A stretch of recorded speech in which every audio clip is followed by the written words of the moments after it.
They're called the greatest generation, men and women from all walks of life who grew up in the Great Depression, led our nation to victory in World War II, and helped make America a beacon of freedom and democracy for all the world.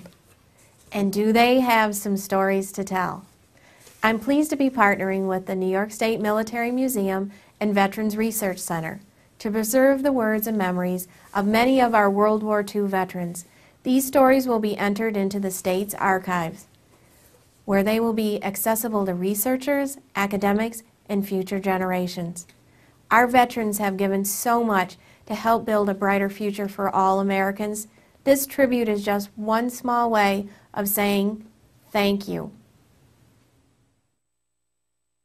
And I was taken in the Army in, I think it was Cornwall, town, the board that, did the processing.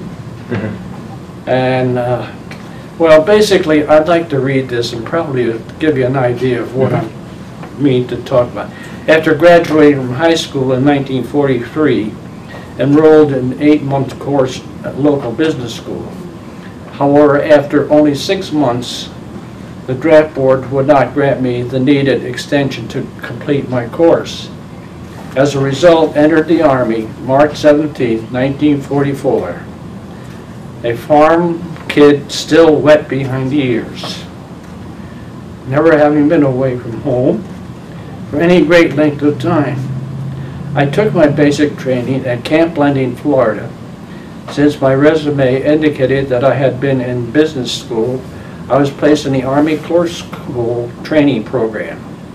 This resulted in my being assigned to the 142nd Engineers Headquarters section of the 42nd Rainbow Division in the European Theater. My Army history is not about a brave soldier in the front lines fighting hard to hand as an infantryman. We backed up the troops, fulfilling their needs as they arose. The GIs anxiously looked forward to mail from home. With a rank of T5, I was the mailman. With a rank of T4, I was a clerk typist. I felt challenged with every assignment. Next was supply sergeant, and I must say I probably worked harder at this job than any other. As supply sergeant, it was your duty to be sure every GI had 2 pairs of shoes and extra clothes to replace those that might have gotten torn in battle. I remember one big GI in our company who required a size 15 shoe, special order. Not an easy job. There were no shoe stores available in Germany to accommodate us there. As my memories unfolded thinking of writing this, I recalled a busy armorer who worked adjacent to me. He handled the guns and ammo needed by the troops, as well as repairing guns as the need arose. Very vital to the cause. My last assignment was that of administrative NCO with a rank of tech sergeant. In November of 1946, my commanding officer promised me the rank of master sergeant if I would enlist for another 3 months. The rank and raise in pay were tempting, but my return home to the farm won out after 2 years and 8 months away. So that's basically what happened to me and how I got in and the various positions that I served in service. And Arthur, you are a perfect example of someone who was involved in World War II. That as you and I had spoken about earlier, who played a huge role, but it was behind the scenes. It was a role that and shoes that certainly needed to be filled. What was your family's reaction to when you immediately said, okay, I want to get into this, but you were saying that your mother had a very difficult time because your mother thought that you were going to be on the front lines fighting, right? Right. Yeah. Well, I had an older brother we had a dairy farm, And the farm, it was a family farm. It wasn't big enough to keep 2 boys home. And my father had asked for an exemption for my older brother, which he received. Because that was an important part of the war too. People had to be fed. Mm-hmm. But because of the size of the farm, I wasn't, eligible to get a deferment to stay home either. So I did have a little problem with blood pressure. The family doctor says, oh, let him go get his exam, he'll be disqualified, you'll have them both home, which they did. Well, what happened? The day I went down for my physical in New York, my blood pressure was up a little high. Were you nervous going in? No, with that? no, I had a history of that. It was discovered, I wanted to play basketball in high school. I was 17 years old. And of course, they give you a physical before you start playing basketball. And that's when the blood pressure was discovered. I never knew I had it. And I was taking medicine for it. But the doctor at the time, our family doctor, said I should go. I'd be declared for whatever. They would never take me. Well, what happened? I got down there, they examined me, the blood pressure was high. They kept me overnight. About 5 o'clock in the morning, I hadn't even awoken yet. I came in, bing, blood pressure machine was on my arm. I passed. The blood pressure was down below the... Were you a little bit surprised at that? I don't know. I don't remember. They woke me up. It was too early. It was too early. They woke me up out of a sound sleep. So I was in. So I had to take the bus ride home because the group that had come down and had their physicals had left the day before. So I finally got home, and my father was coming up from the barn as I was approaching the house, and he wanted to know, how'd you make out? I said, I'm in. Well, as soon as I got in the house and told my mother why, tears broke out, And I guess my brother really had a worse time staying home, taking care of her than I had being in the service. Mm-hmm. She couldn't fathom. They were immigrants, German immigrants. And, they just, I don't know. My father didn't display it as much as my mother. I mean, he had to stay strong, Did they both take it very hard? Well, certainly my mother did. I assume my father did too. Mm-hmm. I mean, how long did it take your mother to realize that you weren't fighting on the front line? You were just... I can't answer that because I really don't know. Mm-hmm. But she had recovered pretty well after I got home, Mm-hmm. and of course was happy that I went back home. So anyway, that's. But like I say, these various jobs that I took, and others, men and women both, behind the lines, were essential. Yeah. They weren't, we weren't out there shooting the guns. We were assigned guns. And we had the threat as we were riding through the various towns of possibly a sniper Mm-hmm. taking a shot at us as we rode by. What sort of towns did you have to go through, or villages, or whatever the case may be? Well, I landed in France, Mm-hmm. and worked my way up through Germany, and eventually wound up in Munich Mm-hmm. the day the war ended. And then I was assigned to a unit.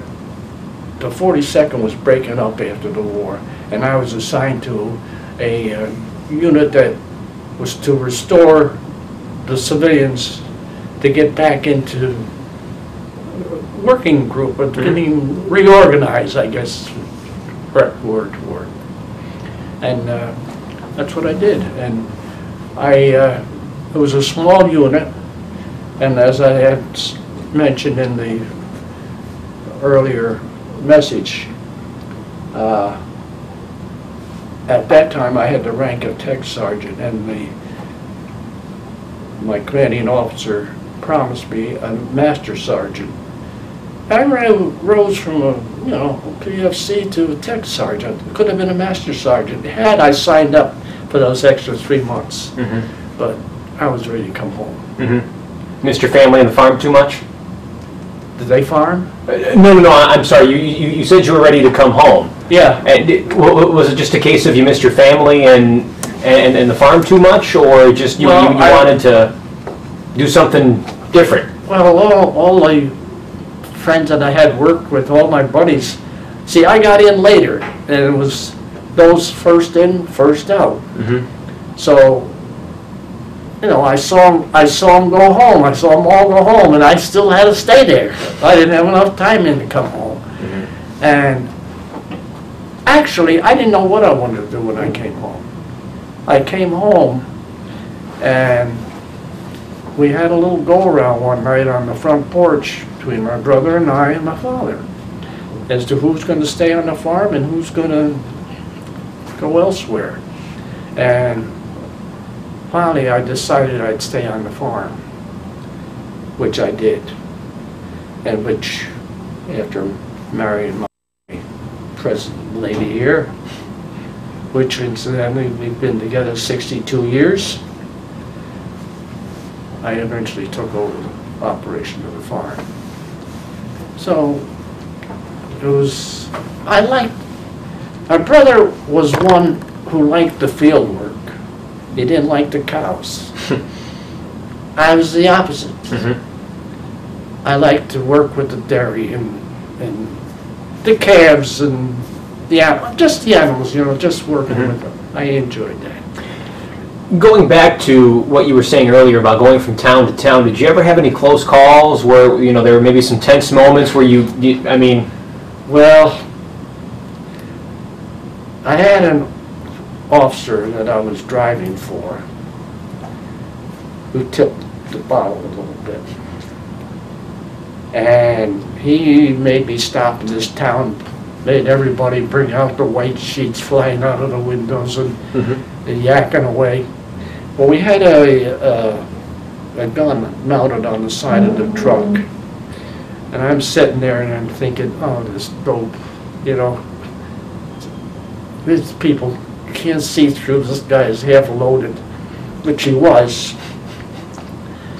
And I got so disgusted, I let the machine gun let loose of it. Well, lo and behold, it went off. Well, it scared me. But you never saw anybody sober up so quickly. It got in the back of the truck and said, let's go, let's get out of here. So that probably was the closest. Thank God I didn't hit anybody. I didn't kill anybody. It went off in the air, you know. It scared him and it scared me. Oh, well. No, I can't say, I never had anybody, no snipers shooting out of the windows at me. I really can't recall, other than that, I can't recall any close encounters. Now, as you stated earlier in your letter, you were, you know, kind of helping the guys that were on the front lines doing combat. What were some of the things, and I know that you had touched on it briefly in your statement earlier, but what were some of the other things that you had to, you know, besides mail and boots? I mean, what were some of the other things that you had to get for, you know, the soldiers that requested items? Well, or was it just anything that they had needed? No, you mainly stuck to the job you were assigned to and took care of the mail and as I say, when I became supply sergeant, I'd been an understudy to the supply sergeant, and he was eligible to go home. And he sort of trained me into the position. And that was the one that required probably the most work for the GIs. There was always somebody coming in, needed this or needed that. That probably was the most... What were some of the things that they were looking for? Just supplies, or? Well, some of them needed new shoes, some of them needed new clothes, some of them, you know, it varied. Very. Luckily, I never had the big guy come in and need another size 15 shoe. That didn't happen. But Now, where did you have to go to get those size 15 shoes? Because you said there wasn't any place in Germany that could supply them. well, we had to put it in a supply order in to the next higher headquarters of what we needed, and they compiled all the orders from other companies, I assume, and eventually brought them from the States, of course. That was the only source of supplying us with that. And it was a good job, but it was one that really kept you on your toes. Did you ever get any odd requests for items? Or was it all just, you know, run-of-the-mill? Yeah, I'd say mostly run-of-the-mill. But never anything out of the ordinary, nothing that maybe sticks out in your mind? I can't recall anybody coming in and asking for something special. I can't, offhand, I can't. No. Pretty much stuck to Army issue, whatever the Army issue was. So. Is there a favorite story that you have that you like to tell, or, you know, an experience that you were able to do? The experience I just told you is probably, yeah. That's probably the one I most remember. Anything else, or is it just that one? Yeah, that's basically, I can't think of anything else that stands out. Do you ever get a chance to stay in touch with the guys that you met when you were in the service? I did for a while after I came home. And then eventually that somehow drifted away and didn't happen anymore. The one was the one had been supply sergeant ahead of me that sort of trained me into the position. I remember his name, Schweitzow, and he was from one of the Dakotas, either North or South Dakota, I don't recall which anymore. A real nice guy. He had been in the Pacific and had gotten malaria, and he didn't have to go to the European theater, but he wanted to. After he's back and he was pretty well, you know, I wouldn't say cured, but the malaria had, through medication or whatever, he seemed to be pretty good. And he was a real nice guy. And he was like an older brother to me. You know, he kind of took me... Looked up to him. Yeah, he kind of took me under his wing. And I learned a lot from him. I stayed in touch with him for a while, and then I had a clerk after me. When I became supply sergeant, I had a helper in the position that I had been in, learning the supply sergeant position if I would be replaced or go home or whatever. And I stayed in touch with him a while, and his name was Preble, but I forget just where he was from. And they were the only two that I really stayed in touch with. Oh, I had a buddy after the war, had been friendly with, and he had been complaining to me that he hadn't been hearing from his wife. Well, he was from Philadelphia. My sister lived in Philadelphia, worked in Wilmington, and come to find out, he found out that his wife had been cheating on him. Ooh. And he found her one day on, what's the big street in Philadelphia? Broad Street, is it Broad Street? Apparently he carried a gun with him and he killed her. And my sister informed me of that after, you know, that happened. She says, weren't you buddy with this guy? Yeah, I was. So that was an experience after the war was over. It seems to me I was still in the service. He went home first. He went home before I did. But I remember him complaining several times that he hadn't heard from his wife. He says, you know, I write and I don't get any replies. So when he got home, he found out what was going on, or what had been going on. He took it upon himself to do what he did. Well, that's... I had, during basic training, I took basic training in Camp Landing, Florida. We were 5 men in a hut, and there was two men from Pennsylvania. They were all older than I, and this one fellow from, I think he was from Pittsburgh, again, sort of took me on as an older brother and kept me, you know, on the straight and narrow, never having been away from home. He kind of made sure that I stayed on the straight and narrow and behaved myself. And I remember that. I can't remember his name. He was a nice young man. And then we had an older man close to where I had come from, in Kingston, New York, who just made it under the wire. I think 38 was the age limit that they were taking him in at World War II. Had a picture of his wife and kids, and he'd write every night, he'd write a letter and stare up at those pictures, and tears would come streaming down his face. And I remember this buddy of mine, we went to the PX one night, and he says, I miss my wife too, but he says, I mean, this guy's way out. Well, come to find out, after the war, they made him an instructor down there at Camp Landing, and he could bring his wife down. Oh, wow. I guess kind of an apartment or a home or something, and that's where he wound up. After basic training, I lost track of them. I came home, and I was supposed to report back to Fort Meade, Maryland, Camp Meade. And I had a problem with,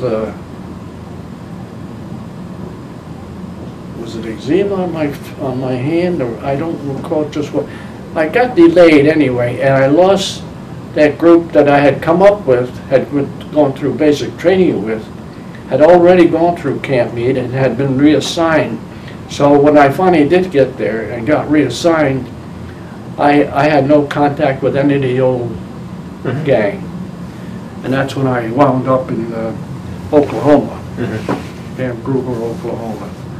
And from there, I thought, oh, if I go into Camp Gruber, Oklahoma, I'm going to go to the Pacific. Well, the way the Army did things, I went east, and I went to the European theater instead. What were your thoughts of the war? I mean, you know, just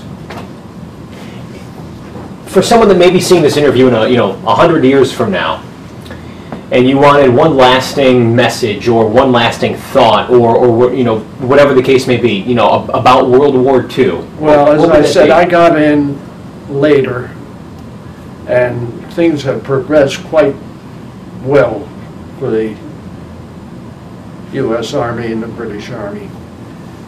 And as I saw it, I thought we were doing very well. I thought everything seemed to be clicking, and we had the feeling that we were winning this thing, and it's just a matter of time, which it was. And I was glad that I was part of it. I really was glad. It was an experience, and looking back now, that I had been a part of it, and I saw parts of the countries that I knew I'd never see again in my life. I wouldn't have the opportunity to see. My wife and I did go back, and this is I forget what year was that, 40. Anyway, we went through some of the towns that I had been billeted in. I couldn't remember where I stayed. You know, not thinking 30 years later how things developed here. Things developed there too that were different than when I had left them. And I remember going through, what is that poll? Usually every town had a can't think of the name of that pole that was usually was in the center of the town. And I did remember that, but I couldn't find the house where I had stayed. But not realizing, not thinking, well, you expect things to be just exactly as you had left them, you know, when the war ended. No, that wasn't going to happen. Of course not. Things had changed, and just as they had here after the war. Things boomed after the war.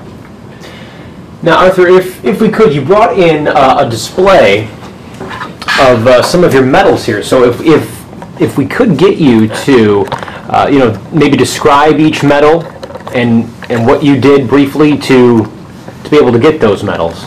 Well, this one up here, American Campaign. This is the Good Conduct Medal, of course. And this Army of Occupation after the war, this one here. This one, I'm not sure what it is.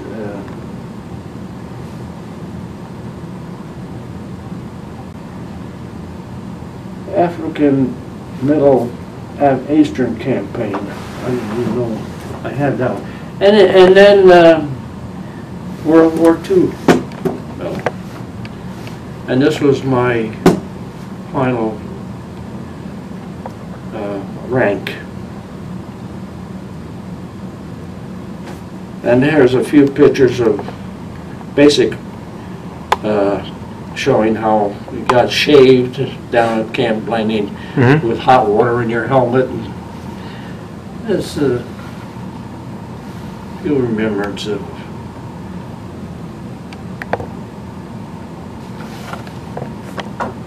Oh, here's the vehicle that I had been driving the day. I don't know if it shows that. Anyway, it had a gun mounted on the side. And was that the one that you had told in your story? Is that the one there? Yeah, the officer. I had been holding it, and I got so disgusted with what was going on with him that I just let it go, and it flew up and went off. Luckily, in the air by itself. It scared me, but boy, it scared him too. Brought him to a quick. Oh dear. Well. And this is basically a picture showing us how we bagged up and moved from area to area. Place to place, yeah. Well, Arthur, we can't thank you enough for taking time out of your day and coming in and sharing some of your stories and your experiences, you know, behind the scenes and behind the front lines during World War II. I'm proud of it, and as I say, I'm glad I was a part of it. Glad I went.